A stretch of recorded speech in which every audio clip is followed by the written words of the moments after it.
Hello students, this is your science teacher Aarti Mishra and now I'm going to describe you the chapter number 3, force. In the earlier videos we have studied the 2 lessons of physics. In this video we will discuss about third chapter, force. So first question arises in our mind that what is force? So force has a pull and push. Simply we can define that a push and pull is known as force. So we often use the word force in everyday life as push. हम अपनी everyday की life में जो हम daily use करते हैं words, जैसे हम फोर्स ना यूज करके क्या यूज करते हैं, पुश कर दिया, पुल कर दिया, उसको स्ट्रेच कर दिया, हमने स्क्वीज कर दिया, लेमन को स्क्वीज कर दिया, रबर को स्ट्रेच कर दिया, डोर को पुल कर दिया, डोर को पुश कर दिया. इन वर्ड्स का हम यूज करते हैं, not using the word of force. And to squeeze to tend to change the shape और साइज ऑफ द बॉडी. तो पुश और पुल का काम क्या होता है, स्क्वीज एंड स्ट्रेच का काम क्या होता है. जो आपकी स्ट्रेच, पुश एंड पुल होते हैं वो बॉडी के ऑब्जेक्ट्स को मूव कराते हैं, मोशन कराते हैं उनमें. लेकिन अगर हम बात करते हैं कि स्क्वीज एंड स्ट्रेच क्या करते हैं, तो स्क्वीज एंड स्ट्रेच जो है वो क्या करते हैं, बॉडी में बॉडी की शेप और साइज को चेंज करते हैं. सो फॉलोइंग एग्जांपल्स हमें ज्यादा क्लियरिफिकेशन देंगे. So force as a push. To open a door we push it. हम डोर को ओपन करने के लिए पुश करते हैं. To move a pile of rubbish it is pushed by broom. हमारे कमरे में हम जब झाड़ू लगाते हैं ब्रूम से तो क्या करते हैं, उसको पुश करते हैं, तभी तो जितना भी डस्ट होता है वो आगे की तरफ जाता है. To remove a pile of rubble rough and broken pieces of stone it is pushed by a bulldozer. तो किससे पुश किया जाता है, जो बड़े बड़े छोटे छोटे पीसेस होते हैं वो उसको बुलडोजर से. Here you are seeing that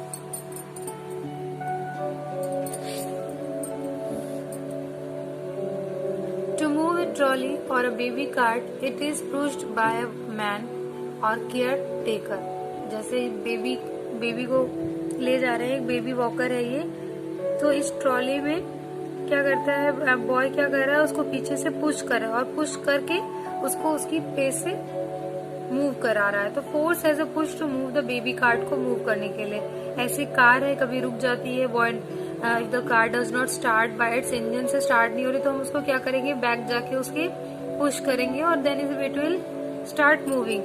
so in the above examples with the force is applied as a push. Push आपने देखा कि जिस भी ऑब्जेक्ट पे हम पुश कर रहे हैं उसके हम पीछे खड़े होंगे.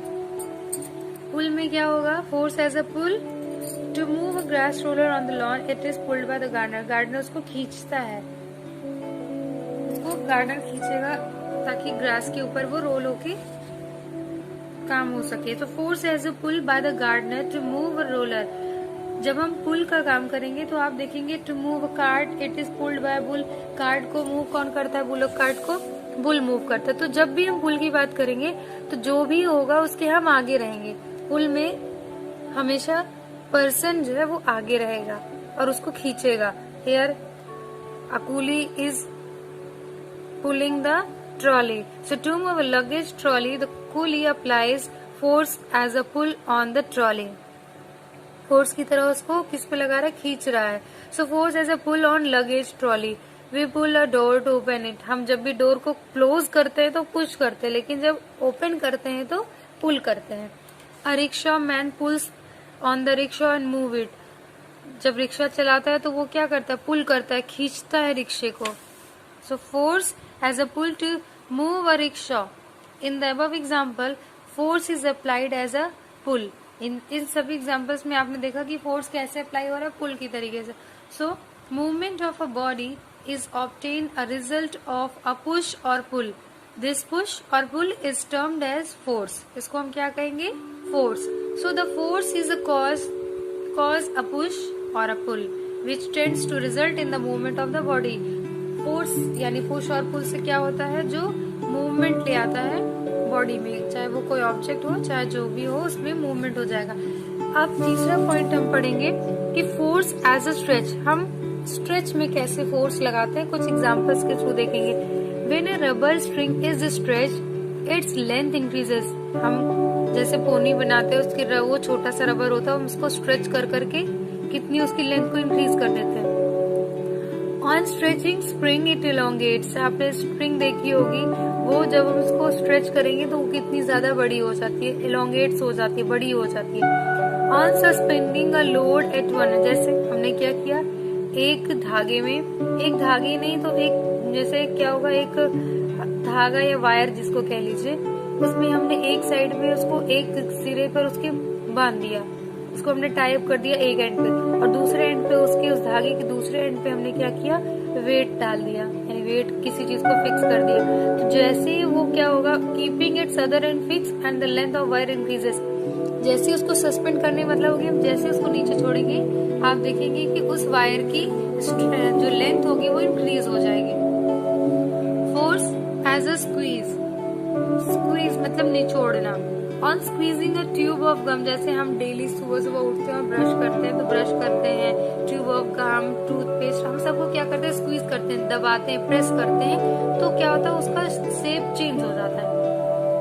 सो इफ एन इन्फ्लेटेड बलून है is squeezed its shape change, हम उसको, कोई बलून है उसको हम प्रेस करेंगे तो क्या होगा, उसका शेप चेंज हो जाएगा। On squeezing an inflated football from all sides its shape changes, जैसे ही उसके इन्फ्लेट किया जाएगा फुटबॉल को, स्क्वीज किया जाएगा, वो क्या हो जाएगा, उसका भी शेप चेंज हो जाएगा। So a force applied as a stretch or squeeze can cause a change in size and shape of object. Simply हम कह सकते हैं कि जो स्ट्रेच एंड स्क्वीज है वो बॉडी के शेप और साइज को चेंज कर देता है, लेकिन पुश और पुल क्या करता है, बॉडी के मूवमेंट में हेल्प करता है।